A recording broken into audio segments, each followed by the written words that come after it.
What's up guys, Tim here from Everyday Tactical Vids, and I've been getting some questions about my side saddle that I put on my Remington 870, and so I wanted to make this brief update video. You might be able to see right there that I have a different side saddle than the GG&G side saddle that it did have before, and I'll zoom in here and tell you why I made the switch. What we're looking at here is what most people would call a shotgun shell card or a Velcro shell card.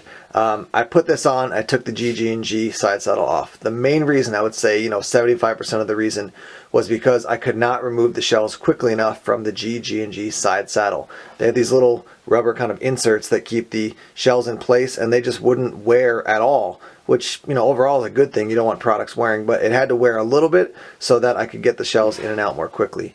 At SHOT Show 2013, I talked to the guys over at GG&G, and they said just keep running them for a while and it should probably work out, or contact them if you have an issue.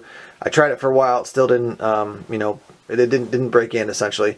I contacted them via email, I never heard back, and so I just said I'm just going to remove it and run one of these instead. I like this option because, you could run, you can run as many as you can carry of these cards. So these hold 6 shells per card, plus what you got in your tube, plus what you got in the chamber, so you can run a lot of shells at one time. And then if you got 3 or 4 of these set up on your rig or your gear, you can pop this off quickly, put another one on, and you are good to go.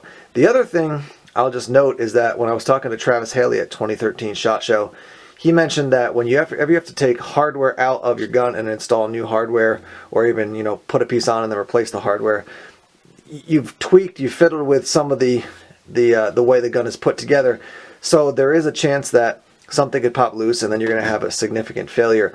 Whereas with this, I mean, if this breaks, the shells will fall out. If this this falls off, I've got a piece of Velcro here, and then this piece of Velcro that attaches to the piece that's tacked or glued to essentially the body. There's nothing catastrophic that can happen.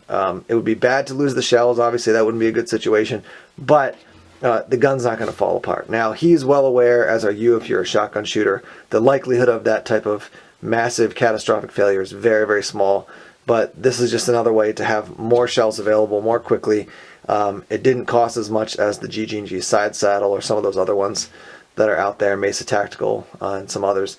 And I just like this setup. So with those two factors, again, 75% of it for me being the fact that I just couldn't get the shells out quickly enough from the GG&G side saddle, despite running with it for months.